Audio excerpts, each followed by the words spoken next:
जनता सरकार मोर्चा के संस्थापक सदस्य देवेंद्र बलहारा निडर ने बताया कि देश में दो तरह की करेंसी चल रही है। आरबीआई का गवर्नर बदला है, कुछ बड़ा घोटाला होने वाला है। बैंक में पैसा जाना और आना 6000 गुणा लूटा जा रहा है।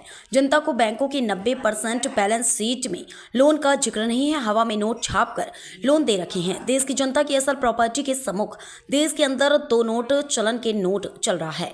उन्होंने मांग की आम जनता के साथ केंद्र सरकार लूट करना बंद करे, अन्यथा देश में होगा बड़ा आंदोलन। मेरा नाम डॉक्टर देवेंद्र बलहारा है।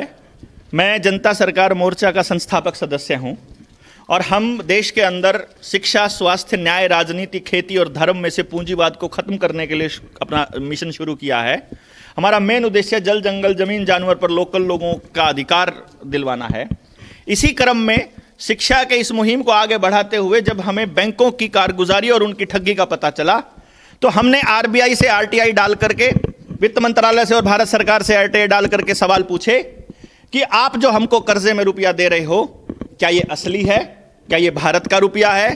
क्या ये डिजिट हैं? इनकी परचेजिंग पावर और भारत के रुपए की परचेजिंग पावर बराबर है? यदि ये बराबर नहीं है तो देश के लोगों के साथ ठगी हुई है, उनकी नीलामी रुकनी चाहिए इस ठगी के नाम पर। और यदि ये बराबर है तो आप हमें कृपया लिख करके दे दीजिए।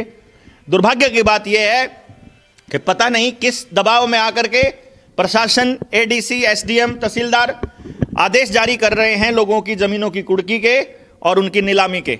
हम आपके जरिए ये संदेश देना चाहते हैं कि जनता सरकार मोर्चा पूरे देश भर में लाखों लोग इकट्ठे हो रहे हैं।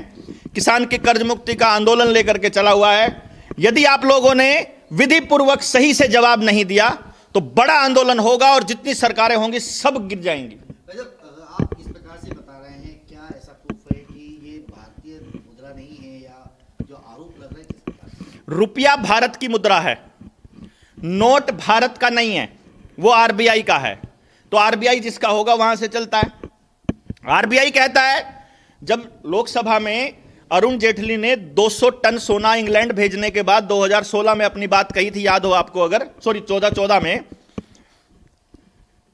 सवाल था कि आपने 200 टन सोना इंग्लैंड क्यों भेजा? जवाब था राज्यसभा में अरुण जेटली का, क्योंकि वो राज्यसभा के मेंबर थे, सुरक्षा कारणों से भेजा। और हमने बैंक ऑफ सेटलमेंट में भेजा। हमने आरटीआई लगाई, वहां भी पता चला कि हमारा सोना बैंक ऑफ सेटलमेंट में जमा हो रहा है।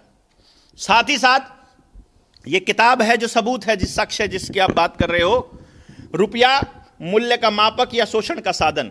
श्री घनश्याम वर्मा जी इसके रिसर्चर हैं, मैं इसका सह लेखक हूं। इस किताब के अंदर हमने हर वो दस्तावेजी प्रमाण लगाया है जो ये साबित करता है, जिसमें भारत के वित्त मंत्रालय ने यह माना है कि हमारे पास वैध रुपए का कोई दस्तावेज उपलब्ध नहीं है।